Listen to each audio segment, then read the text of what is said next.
Thank you very much for the floor. Thank you very much for the somewhat daunting task of trying to summarise such a rich and detailed discussion as the one we've had today.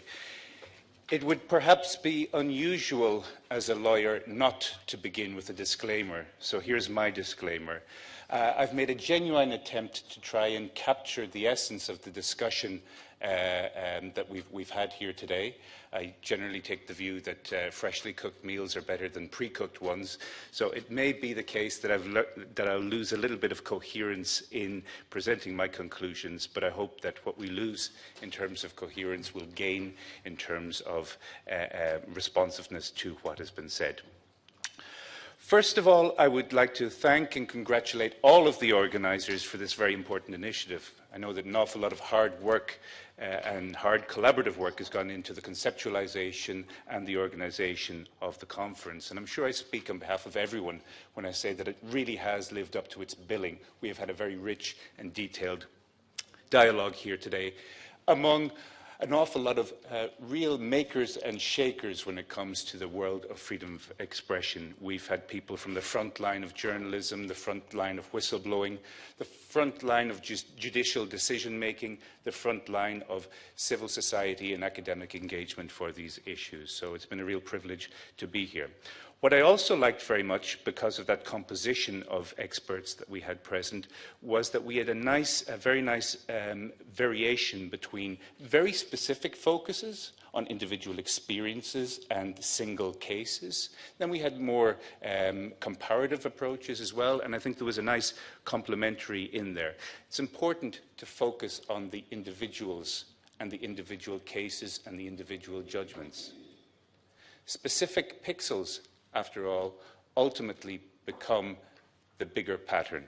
They are what determine the colours that we see in the jurisprudence and standard setting.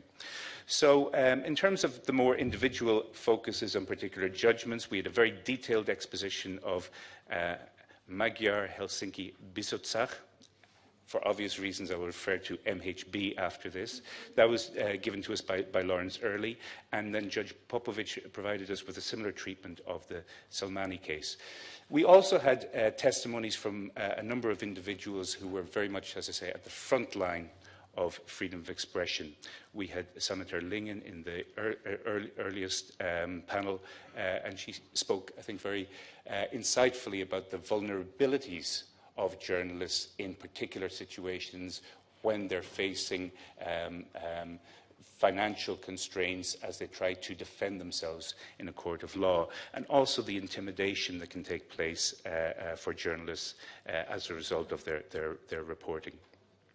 We also heard then, and I thought this was very interesting, how Antoine Deltour spoke of his experiences and explained to us how useful the standard setting of the Council of Europe, the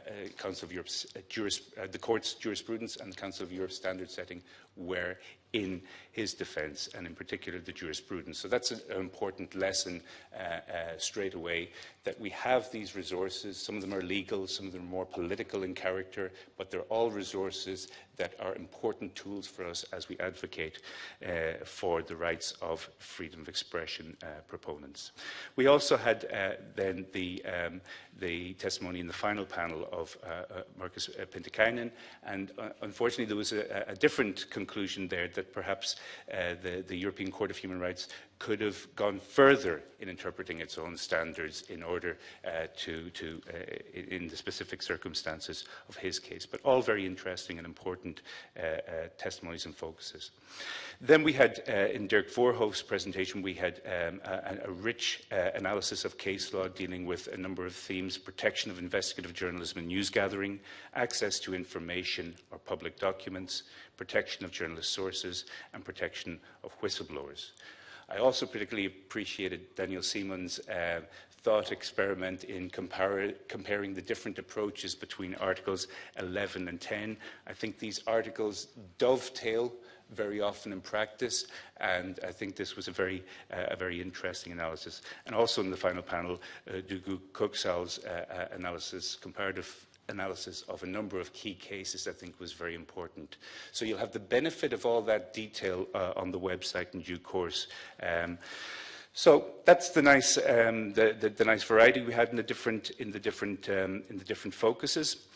I'll now proceed to give you a short overview of the keynotes and how they set the scene for what came afterwards, and then I'll give you some of the key recommendations or observations that came out of the individual panels. So Judge Shoyo gave us typically insightful views on the paradigmatic change that has come over the communications landscape, as he so eloquently put it. And what that transformation involves is that due to technological advances, it has become possible for a growing range of actors to participate effectively in public debate. In the past, such a privileged position was more or less limited to professional journalists and traditional media. But now the public space has opened up with meaningful contributions from a whole range of actors. And as was stated repeatedly, there has been important recognition by the European Court of Human Rights that a diversity of specific actors can contribute meaningfully to public debate. But, as Judge Shoyo pointed out at length, it's not all about opportunities and communicative boon. One other result of these technological developments is that there is also the possibility and indeed tendency for people to retreat into groups where there's a predominance or an exclusivity of like-minded opinions, and they become trapped in so-called filter bubbles. This is as it is, but what is the role then of the European Court of Human Rights in trying to navigate through this changed technological landscape, and what kind of principles can guide them? I thought Judge Spano subsequently put it brilliantly when he said that what the court can do is come up with a framework of principles which need to be applied sensitively to factual realities. This, later in the discussion, gave rise to a number of comments, some people making the point that, well, within this framework of principles, which remain at the level of principle, there remain unanswered questions or perhaps missed opportunities. Enter Sylvia Grundmann with her explanation of how the standard setting of the Council of Europe works. And this is a very important role within the broader system of the Council of Europe system for protecting freedom of expression. And I was very pleased that Sylvia dwelt on recommendation 2016-4 on the protection of journalism and the safety of journalists and other media actors. The title of that recommendation adopted last year by the Committee of Ministers already indicates the growth that has taken place within public debate and the contributions of different actors to public debate. But the reason why that recommendation is perhaps worthy of particular mention here today is that it sets out in a very comprehensive way a long list of relevant principles established by the European Court of Human Rights dealing with freedom of expression for journalists and other media actors. But it doesn't leave it at that. That provides the grounding for what it does elsewhere in the recommendation. And then it teases out what would be the practical implications of those obligations and positive obligations of states as recognized by the European Court of Human Rights. If that sounds very abstract, let me give you two concrete examples. One is that what would these principles mean when journalists or photojournalists are trying to cover public demonstrations and there's an element of unrest or violence there? Another point that's made in the recommendation is that when demonstrations are due to take place, there should be an obligation on states to reach out to journalist organizations and others involved in those demonstrations, either as observers or participants, in order to avoid friction or clashes between police and members of the media. That's in the Frumkin judgment, which was delivered later by the court. So you see here that while the court sets out principles at the level of principle, they still have to be operationalised, and the standard-setting work of the Council of Europe can be very important in trying to do that. Although we have this statement of principle that other actors can contribute to public debate, there is a certain amount of resistance to defining who those actors would be, whether they would be journalists or whistleblowers, academics, bloggers, those active on social media. The important thing to remember is that the court has recognised that a contribution to public debate doesn't depend exclusively on the function or of an individual. It's more the nature of the contribution to public debate, and that is what deserves protection. So that's, I think, a very important principle. Jill Phillips, in moderating her session, asked a very important question, which was picked up on later by others. Who are we trying to protect? Who deserves protection? Daniel Siemens then later followed through on that and started inquiring about whether this should lead to preferential or differential treatment for journalists or other actors contributing to public debate. Sensitive issue. We saw that in the discussions throughout the day. What I think might be a fruitful way of looking at that question is to recall that the right to freedom of expression isn't a right that is theoretical or illusory, but one that has to be practical and effective. So if we look at whether a right to freedom of expression is effective for a journalist, for a photojournalist, for a whistleblower, you've got to look at the specific set of circumstances that prevail. And if it's a case that particular measures are required to protect what they're trying to do, how they're trying to contribute to public debate, then that needs to be factored in. Otherwise, their right to freedom of expression will hardly be effective. And then, depending on the nature of the contribution to public debate, there was the big million-dollar question that was asked several times. Yes, but what about the duties and responsibilities that go with that? The right to freedom of expression is governed by duties and responsibilities. This hasn't ever really been unpacked by the European Court of Human Rights, and a clear strand in the discussion today would say that it's just as well they haven't been unpacked, because that could lead to a real chilling effect, the overemphasis on responsible journalism that was mentioned earlier. But it's useful to recall that these duties and responsibilities, they govern the exercise of the right to freedom of expression, but they themselves should not restrict it. And what the court has told us is that these duties and responsibilities can vary depending on the nature of the person and the technology used. But then we had the question later on about which technique is appropriate in different circumstances. Dirk Voorhoff warned us against turning Article 10 upside down by saying that a particular technique is not necessary in the circumstances of a case. Ladies and gentlemen, a locus classicus for freedom of expression was the Yersil case from 1994. In that case, the European Court of Human Rights found that it's not the task of the judge in Strasbourg or the national judge, nor even the Prophet judge, Judge Prophet, I dare to venture, to determine on behalf of a journalist what the most appropriate technique is. That's a judgment call, an ethical call that has to be made by the journalist, him or herself, in accordance with the ethics of the profession. That's a high watermark for freedom of expression. I think it's important that we don't lose sight of that and explore how that could apply to other actors contributing to public debate. Conscious of time, the main points of the panel on defamation, privacy and processing of personal data is that we face a number of challenges from the perspective of freedom of expression. These challenges are both old and new. Criminal defamation, again, this can have a very severe chilling effect, and it's very useful to have the IPI study commissioned by the OSCE representative on freedom of the media, just to give us factual data about how the prevalence of criminal defamation laws throughout the OSCE participating states. But this is very much a point of tension.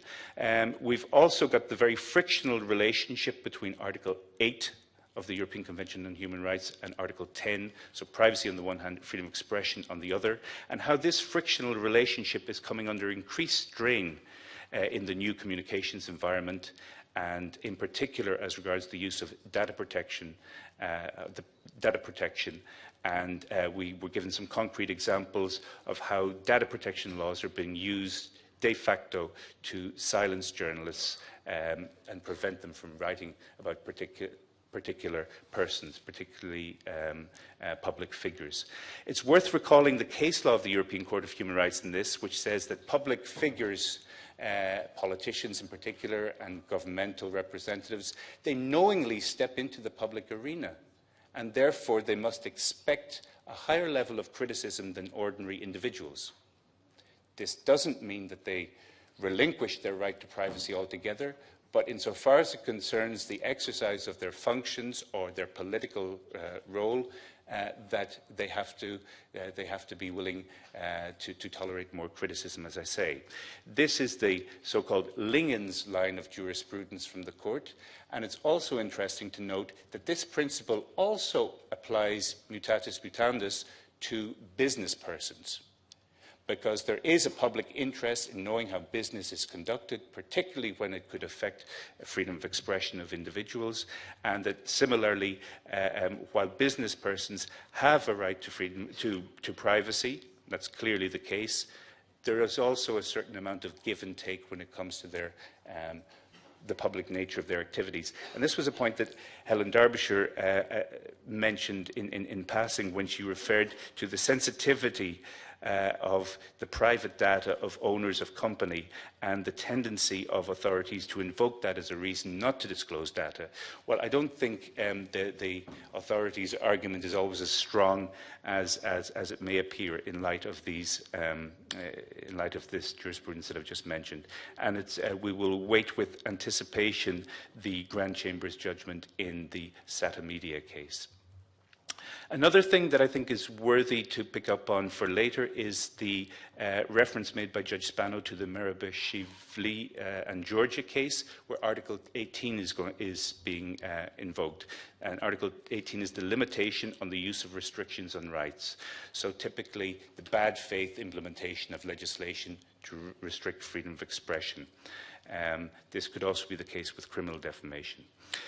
Then the next panel, investigative journalism and access to information, protection of sources and whistleblowers. Here we see brilliantly how important it is to recognise the different actors who are involved in public debate, and how, in order to ensure their right to freedom of expression is effective, that they may need particular measures of protection. I'm thinking in particular of whistleblowers here. Helen Derbyshire, very helpfully for the rapporteur, identified three challenges that we're facing. While you said it wasn't very optimistic, I recall an excellent book chapter that you wrote, which was about 10 challenges to the right of information in the age of mega leaks. But I think Helen's underlying point, general point is very important. If we live in a culture which is defined by leaks or mega leaks, that says an awful lot about the effectiveness of the freedom of information regimes that are in place at the national level.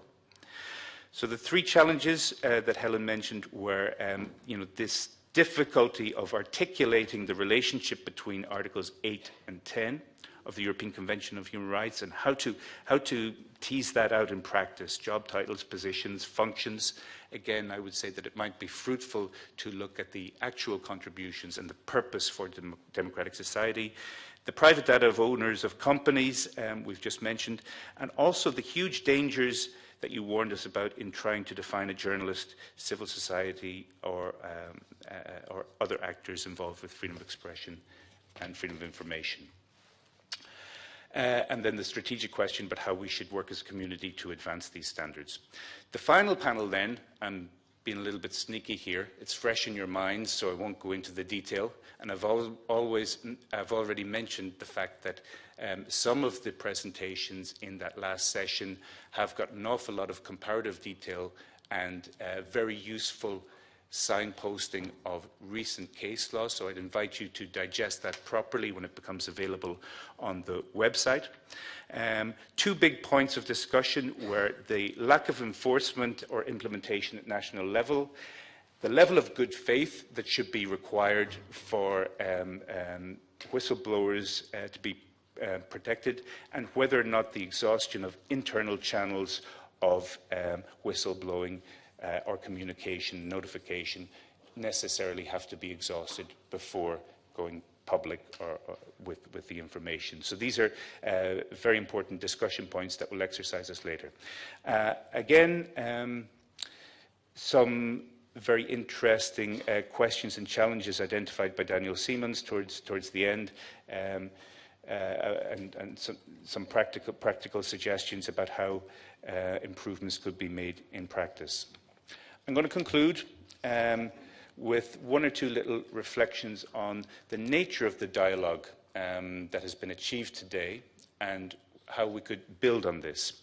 I was very heartened to hear someone of Lawrence Early's status within the courts saying very explicitly what an immense benefit the court derives from the third-party interventions that so many of you here today are involved in. And he speculated that this is a form of dialogue. I would certainly agree with that. Dialogue can take many different forms. This is perhaps a more formal channel of dialogue, but there are other channels too. This conference is one of them. But I think the important thing about dialogue is that it involves a shared intention on the part of two or more parties to connect with each other, to reach out to each other, to engage with each other, listen to each other. It's a communicative act. It's not just a discussion that's up in the air. And another thing about a good dialogue, when it's meaningful, it's ongoing. It continues. So I'm very aware that the first installment of these conferences was in 2008, and so that, on a quick calculation, would be nine years ago. That seems like a long time. Usually it's only in families that you have that distance between conversations. But I think for future references, Helen asked the strategic question, how do we move forward? I think a great precedent has been set here today, and I think conferences like this, but also the networking effect here of different people linking up with each other, trying to achieve similar goals and continue in this dialogical process. I think that's very important. I'll conclude with the slide that Dirk Voorhof showed earlier, with a comment by the former president of the European Court of Human Rights, Judge Wildhaber, and it was something along the lines about being critical but loving each other. Well, you know, that's the kind of tough love you sometimes get in families as well. Be critical, be constructive, but I think the presence of the judges here today, as well as all of you who've gone to so much effort to be here, I think that's very, very heartening. I think it's good evidence of the communicative intent and the willingness to engage with each other that is so important for taking things forward. Thank you very much.